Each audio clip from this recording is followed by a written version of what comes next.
ప్రజలకు చెప్తాం మేము. ఎవరు పడితే అడితే చెప్పాము మేము. ఏం చేసినామో బుక్లెట్తో సహా ప్రతి ఇంటికి పంపించినాం మేము. ఏం చేసినామో బుక్లెట్తో సహా, ఆధార్లతో సహా, ఫోటోతో సహా అన్ని ఇంటికి పంపించినాం కాబట్టి ప్రజలు మాకు కొట్టేశారు. వాళ్ళు ఏం చేశారో 11 సంవత్సరాలు బీఆర్ఎస్ పార్టీ కరీంనగర్ కార్పొరేషన్కి ఏం పైసలు ఇచ్చింది, ఏ స్కీమ్కు మ్యాచింగ్ గ్రాంట్ ఇచ్చింది, 2 సంవత్సరాలు కాంగ్రెస్ పార్టీ ఏమి ఇచ్చింది. ముఖ్యమంత్రి గారు కరీంనగర్ దాకా చొప్పదండికి పోయి కనీసం కార్పొరేషన్కి ఒక్క హామీ ఇవ్వలే.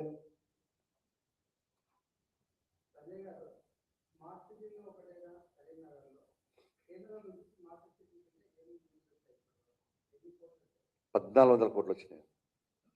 బుక్ కొట్టించిన మేము పంపిస్తాం. బుక్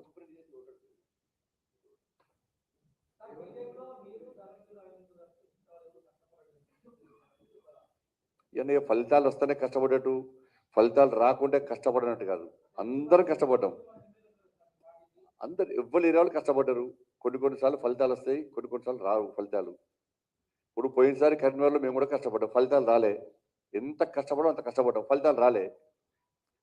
కాబట్టి రకరకాల కారణాలు ఉంటుంది దాన్ని. కానీ వీళ్ళు కష్టపడితే వస్తాయి, వీళ్ళు కష్టపడితే రాలేని కాకుండా అక్కడ రాజకీయ వాతావరణము, అక్కడ ఉన్న సమస్యలు, వాటి మీద ప్రజలు నిర్ణయించుకుంటారు. అన్న ఒకప్పుడు 2 సీట్లు మై దేశంలో అధికారంలోకి వచ్చినాం. ఇప్పుడు కరీంనగర్లో 2 ఉండే కార్పొరేటర్లు, 13 ఇవాళ మేయర్ కాబోతున్నాం.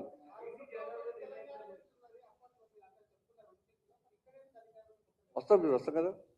2020 కంపల్సరీ వస్తారు. మీరందరూ బీట్లు మార్చుకోకూడదు, ఇదే బీట్లు ఉండదు.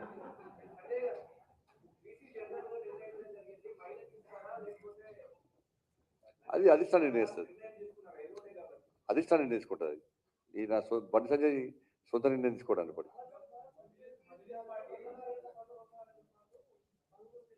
ఇంక ఏం లేదు నెట్టేస్తారు. ఇప్పుడు నిన్న ఎలక్షన్స్ అయినాయి, ఫలితాల మీదనే వాళ్ళు ఎవరి పార్టీ వాళ్ళు చేసుకుంటున్నారు.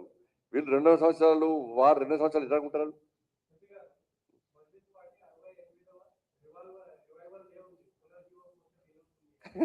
అది జీవం లేని పార్టీ ఎంఐఎం పార్టీ, అందుకే పునర్జీవం. ఇవాళ నేనేమంటున్నా అంటే తెలంగాణ సమాజం ఆలోచించాలి. ఏ పార్టీ అయినా ఫార్మేషన్ డే, ఆవిర్భావ దినోత్సవం పెట్టుకుంటారు. రివైవల్ డే అంటే పునర్జీవం. అంటే పునర్జీవం అంటే రజాకార్లు పాకిస్తాన్ ఓంగా వదిలిపెట్టిన పార్టీ ఎంఐఎం పార్టీ. అంటే మీరు రజాకార్ల రాజ్యం తీసుకొస్తారా?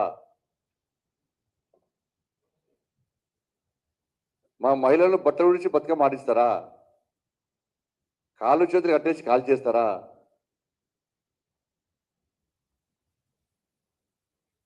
ఏంది రివైవల్ డే అంటే? వాళ్ళ ఆలోచన ఏంది? దానికి బీఆర్ఎస్ పార్టీ, కాంగ్రెస్ పార్టీ సమాధానం చెప్పాలి. రివైవల్ డే దేనికోసం చేస్తారు? అంటే పాత రజాకార్ రాజ్యం తీసుకొస్తారా మీరు? ఎవరైనా ఫార్మేషన్ డే సందర్భంగా, ఆవిర్భావ సందర్భంగా ఇంతమంది చేస్తాం, ఇప్పుడు చేస్తాం, ప్రజలకి చేస్తాం చెప్పాలి. రివైవల్ డే అంటే పాత రాజ్యాన్ని తీసుకొస్తాం ఎంఐఎం పార్టీ. ఎంఐఎం పార్టీ ఎక్కడ పోయినసారి 2 సీట్లు, 2 సీట్లు. పోయినసారి 80 ఉండే, ఈసారి నుంచి 60 వచ్చినాయి. కరీంనగర్లో పోయినసారి 12 ఉండే, 8 ఉండే, ఈసారి 3కి వచ్చింది. మజ్లిస్ పార్టీని ముస్లిం సమాజం గుర్తిస్తలేదు.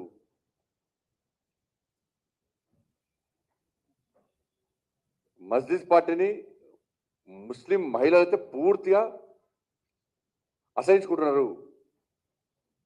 త్రిబుల్ తలాక్ విషయంలో దేశం మొత్తం మహిళలు ఓటు బ్యాంక్ ఎట్లా మారినో తెలంగాణ రాష్ట్రంలో కూడా త్రిబుల్ తలాక్ విషయంలో మహిళలందరూ బీజేపీ వైపు ఉన్నారు. కరీంనగర్ కార్పొరేషన్ కూడా మేము పెట్టిన బహిరంగ సభలకు ముస్లిం మహిళలు పెద్ద ఎత్తున తరలి వచ్చారు. వాళ్ళందరూ చేతి మీద లోటస్ వేసుకొని ఈ చేతిలో మోడీ అని రాసుకొని చెప్పి మాకు చూపెట్టిన ప్రయత్నం చేసారు, చూపెట్టారు. ముస్లిం మహిళలందరూ కూడా బీజేపీ వైపు ఉన్నారు.